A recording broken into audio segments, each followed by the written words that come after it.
Welcome back, students. Today we are going to discuss 1D motion, and basically we are going to discuss a graph of 1D motion, which are very, very important from boards as well as competitive examinations. Okay, so let's begin with my introduction. My name is Sarthak Baveja, and my qualification is MTech in Mechanical Engineering from NIT Jalandhar, Punjab, and I secure a GATE score of 609 in 2017, having an experience of 3 years plus in NEET and JEE mains. So let's begin with the graphical discussion. Before discussing the graph, I would like to discuss some basic things. You can see here three different cars having different colors, moving with different velocities. So from this animation, you watch this animation very carefully, and you will able to find out that red car, green car, and blue car. See, red car is moving fast, but blue car is overtaking. So you can see from the animation, and we will try to solve some basic questions which is related to this animation. Okay, so let's begin with our first question. Which car, red, green और blue, are undergoing an acceleration? तो इनमें से कौन सी car acceleration में हो रही है, ये हम कैसे बताएंगे, है ना? तो कौन सी कार का एक्सेलरेटेड मोशन हो रहा है, ये बताने के लिए हमें सबसे पहले ये फाइंड करना पड़ेगा कि तीनों की एक्सेलरेशन क्या होता है. एक्सेलरेशन की जो बेसिक डेफिनेशन होती है, acceleration is defined as change in velocity with respect to time. This is the basic definition of acceleration, which is defined as the rate of change of velocity, which means change in velocity with respect to time.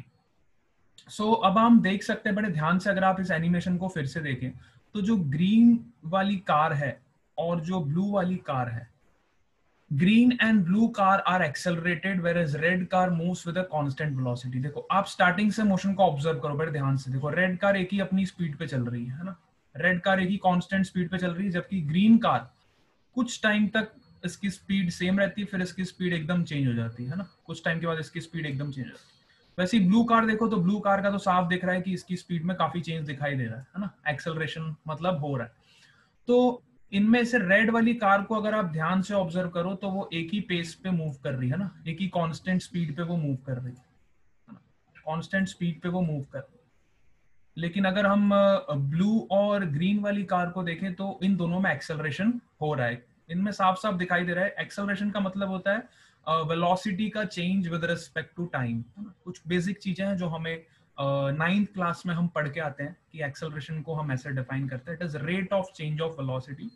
और 11th class में आते ही हम इसको differential form में पढ़ते हैं, DV upon DT, है ना, डिफरेंशियल फॉर्म में, जिसको हम डिफरेंशियल कैलकुलस भी बोलते हैं. ठीक है, तो ये बहुत ही बेसिक चीज है.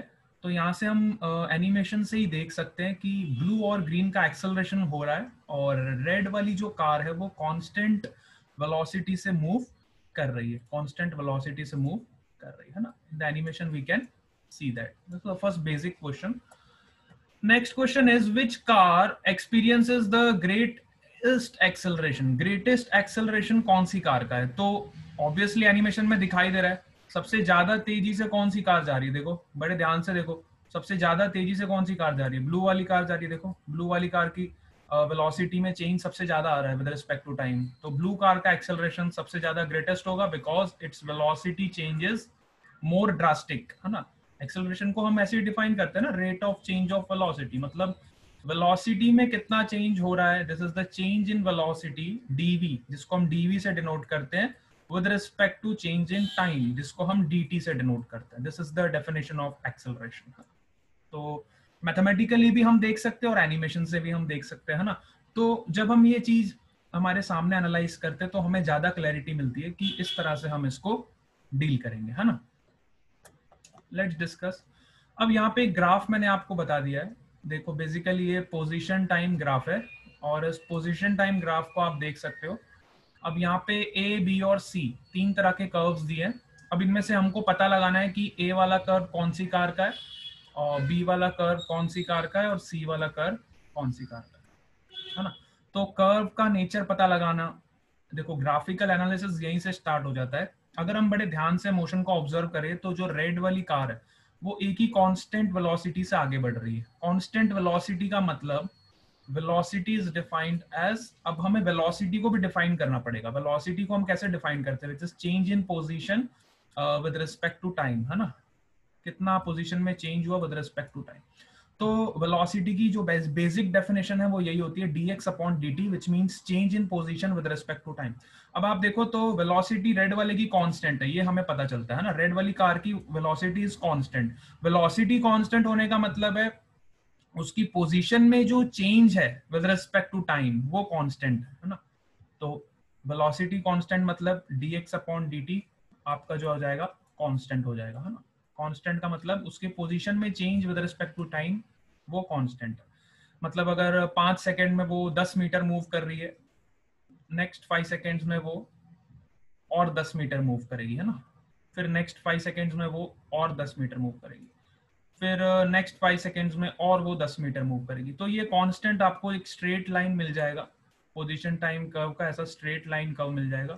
तो ये जो बी वाला जो कर्व है ये डिनोट कर रहा है रेड कार को, है ना। The red car is moving with a constant velocity and must correspond to object B which has the constant slope. यहाँ पे आप देख सकते हो, यहाँ पे पोजीशन टाइम ग्राफ का जो स्लोप होता है, स्लोप हम इसको बोलते हैं व्हिच इज tan थीटा। तो tan थीटा यहाँ पे कांस्टेंट है, slope is constant and slope is denoting basically dx upon dt। Position time graph का जो स्लोप होता है इसी को हम बोलते हैं dx upon dt which is a constant. और कांस्टेंट वेलोसिटी किसकी है, रेड कार की। तो ये वाला जो कर्व है, जो बी कर्व है, ये डिनोट कर रहा है रेड वाली कार को, है ना। सिमिलरली अब हम ग्रीन और ब्लू की बात करें तो ग्रीन और ब्लू वाली कार में एक्सेलरेटेड मोशन तो हो रहा है, इतना हमें पता चल गया कि एक्सेलरेटेड मोशन हो रहा है। अब एक्सेलरेटेड मोशन अगर हो रहा है तो किसका ज्यादा एक्सेलरेशन, ये कैसे पता करें, मतलब किसकी वैल्यू जो चेंज इन वेलोसिटी है, चेंज इन वेलोसिटी की value with respect to time किसकी ज्यादा है। अगर आप ध्यान से इस एनिमेशन को देखेंगे तो आपको पता चल जाएगा कि ब्लू कार, अभी अभी हमने क्वेश्चन भी देखा था कि ब्लू कार का जो एक्सेलरेशन है वो ग्रेटेस्ट एक्सेलरेशन है। तो ब्लू कार का एक्सेलरेशन ग्रेटेस्ट है तो उसका स्लोप ऑब्वियसली ज्यादा होना चाहिए। और अगर स्लोप ज्यादा होना चाहिए तो ए वाला जो कर्व आएगा वो किसको मिलेगा, ब्लू वाले कार को मिलेगा। देखो मैं आपको अभी बता देता हूं, इसको आप ऐसे एनालाइज करो। अब आप ए वाले कर्व और सी वाले कर्व को देखिए, तो ए वाले कर्व को अगर हम ध्यान से देखें तो इसका जो स्लोप का चेंज है, यहाँ पे हम किसी भी पॉइंट पे अगर आप टेंजेंट लाइन ड्रॉ करोगे तो आपको उसके स्लोप पता चल जाएगा ना। तो देखो स्लोप में जो चेंज आ रहा है, ए वाले कर्व पे जो स्लोप में चेंज आ रहा है वो ड्रास्टिक आ रहा है। देखो पहले सपोज करो ये θ1 था, उसके बाद सपोज करो ये एंगल हो गया θ2 और उसके बाद स्लोप में चेंज आ गया θ3 का।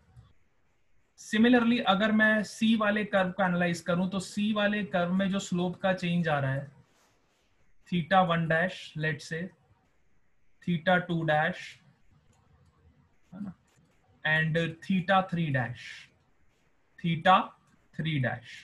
सो यहाँ पे आप देखो जो स्लोप का चेंज है इतना ड्रास्टिक नहीं है सी वाले कर्व में, लेकिन ए वाले कर्व में बहुत ही ड्रास्टिक चेंज आ रहा है ना।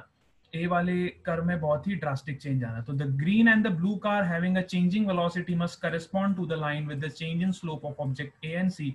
The green car is object C which has a more gradually slope than a car which is a blue car, है ना।